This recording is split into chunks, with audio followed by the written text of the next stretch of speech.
नमस्कार सभी को। अभी हमने पाठ पढ़ा पाठ 2 लाख की चूड़ियाँ। अब हम देखते हैं कि इस पाठ से हमें क्या क्या सीखने को मिलता है। आप इस वीडियो को ध्यान से देखेंगे तो आपको आपके सारे प्रश्नों के जवाब भी इसी वीडियो में आपको मिल जाएंगे। जो किताब में पीछे प्रश्न दिए हुए हैं उन प्रश्नों के जवाब भी आपको इसी वीडियो में मिल जाएंगे। आप अगर समझ में नहीं आता है तो बार बार आप इस वीडियो को देखिएगा तो आपको सारे सवालों के जवाब भी मिल जाएंगे और पाठ में हमें क्या सीखने को मिला है वो भी समझ में आ जाएगा और पूरा पाठ भी हमको समझ में आ जाएगा। लेकिन आपको एक दो बार इस पाठ की रीडिंग करनी होगी, है ना। चलिए, है ना। बचपन में लेखक अपने मामा को जो मामा के गांव में जाता था और बदलू को वो काका बोलता था, है ना। अब काका हालांकि बदलू जो था वो उसका मामा लगा, है ना। मामा क्यों हुआ? क्योंकि वो उसके मामा के गांव का था इसलिए वो उसका मामा हुआ। ऐसा होता है ना कि हम जब अपने मामा के गांव में जाते हैं तो सभी लोग मामा के गांव के सारे लोग हमारे मामा या नाना होते हैं, और जब हम हमारे गांव में होते हैं तो हमारे सभी लोग काका होते हैं या ताऊ होते हैं या दादा होते हैं, है ना। तो इस तरह से हमारे यहाँ की परंपरा है कि मामा के गांव के सभी लोग हमारे मामा होते हैं। लेकिन लेखक के साथ ऐसा था कि लेखक बदलू को मामा न बोल करके काका बोलता था। काका इसलिए बोलता था क्योंकि गांव के सभी लोग बदलू को काका बोलते थे, तो उनकी देखा देखी बदलू भी उसको काका बोलने लगा, है ना। ये मेन उद्देश्य था उसका। दूसरा है कि वस्तु विनिमय प्रणाली क्या होती है। वस्तु विनिमय प्रणाली में क्या होता है कि हम एक वस्तु के बदले में दूसरी वस्तु से व्यापार करते हैं। इसमें हम पैसों का लेन देन नहीं करते हैं, है ना। वस्तु विनिमय प्रणाली में पैसों का लेन देन नहीं होता, मुद्रा का लेन देन नहीं होता। इसमें सिर्फ हम एक वस्तु के बदले में दूसरी वस्तु दे करके व्यापार करते हैं। ठीक वैसे ही बदलू भी करता था।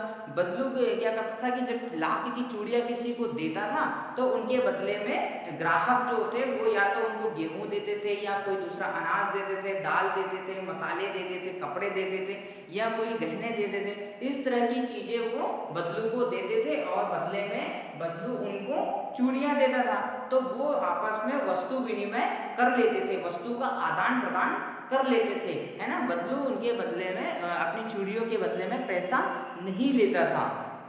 तो ये होता है वस्तु विनिमय प्रणाली, जिसमें वस्तु का आदान प्रदान कर व्यापार किया जाता हो, है ना। अब ये है कि जब मशीनी युग आया तो मशीनी युग आ जाने से बहुत सारे लोगों के हाथ कट गए। हाथ कटने का मतलब है रोजगार छीन जाना, रोजगार चले जाना, रोजगार गायब हो जाना। ऐसे ही हमारे गांवों में भी हम देखें तो पहले क्या होता था कि बहुत सारे लोग पातल और दोने बनाते थे, जो खाकरे के पत्ते होते हैं या कोई दूसरे बड़े पत्ते होते हैं उनसे पातल और दोने जैसे चीजें बनाते थे। तो क्या हुआ कि अब जब मशीनें आ गई तो मशीनों से प्लास्टिक के पातल और दोने बनने लगे। जब प्लास्टिक के पातल और दोने बनने लगे तो लोगों ने ये पत्तों के पातल दोने लेना बंद कर दिया। तो मशीन के आ जाने से अब ये रोजगार भी बंद हो गया।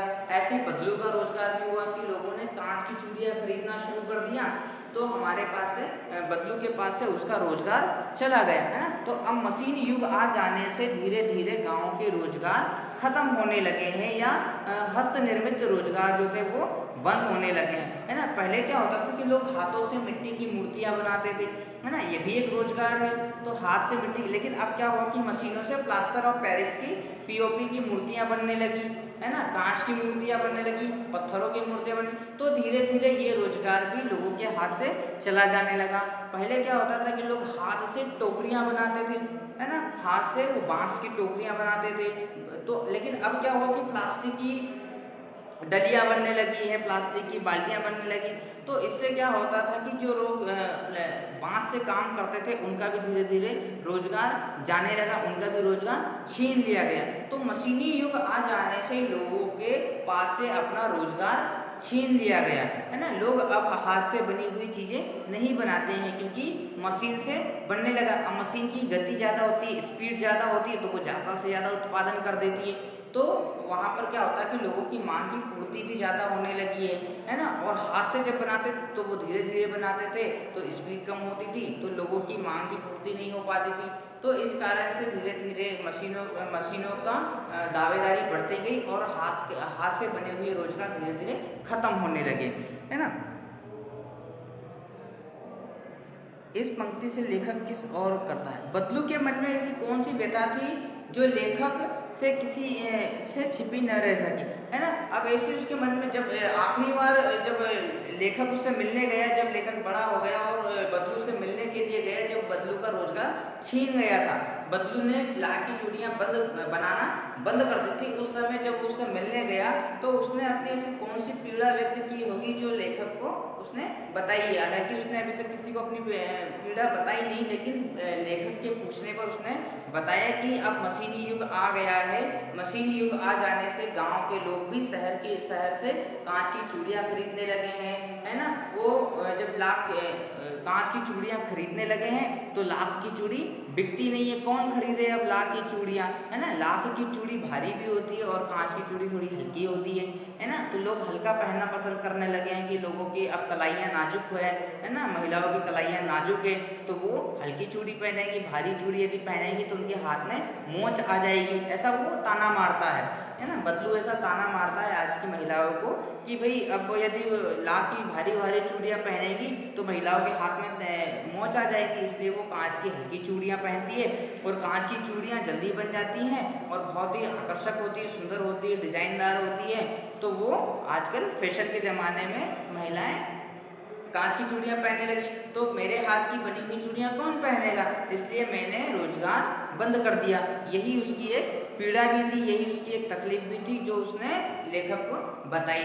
साथ ही एक और चीज है कि मशीनी युग से बदलू के जीवन में बहुत ज़्यादा परिवर्तन आ गया, है ना। अब जब मशीनें आ गई तो रोजगार बंद हो गया, रोजगार बंद हो गया तो उसकी आर्थिक स्थिति खराब हो गई, है ना। उसको लोग गेहूं नहीं देते थे, लोग उसको कपड़े नहीं देते थे, क्यों दे भाई, है ना। जब वो लाख की चूड़ियां बनाता नहीं है, लोग उसे खरीदते नहीं है, तो बदले में कोई उसको कैसे दे, है ना। तो इस तरह से उसका खाने पीने रहने के लिए भी स्थिति खराब हो गई, उसकी आर्थिक स्थिति खराब हो गई, साथ ही उसका व्यवहारिक जीवन भी खराब हो गया। व्यवहारिक जीवन से मतलब है कि जब लाख की चूड़ियां बनाता था तो लोग उसके पास आते थे, उससे बातें करते थे, उससे मिलते थे, लेकिन अब जब लाख की चूड़ियां नहीं बनाता है तो वो लोग उसके पास नहीं आते हैं। तो इस तरह से उसका आर्थिक जीवन भी खराब हुआ, उसका व्यवहारिक जीवन भी खराब हुआ, उसकी मानसिक स्थिति भी खराब हो गई, उसकी शारीरिक स्थिति भी खराब हो गई। अब उसका शरीर जो था बहुत ही ज़्यादा कमजोर हो गया, है ना। ये क्यों हुआ, क्योंकि मशीनी युग आ गया था। मशीनी युग आ जाने से लोग कांच की चूड़ियां बनाने लगे और इसका रोजगार मशीनी युग के आ जाने से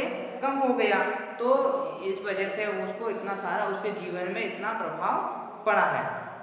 तो आप इस वीडियो में देखेंगे कि आपके सारे प्रश्नों के जवाब भी हैं।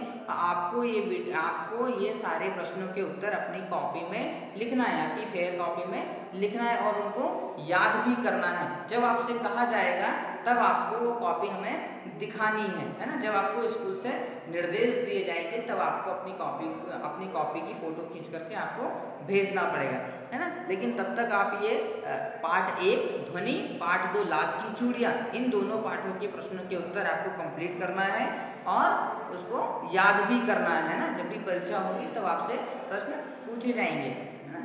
ठीक है। और उसके बाद में कल हम व्याकरण पढ़ेंगे,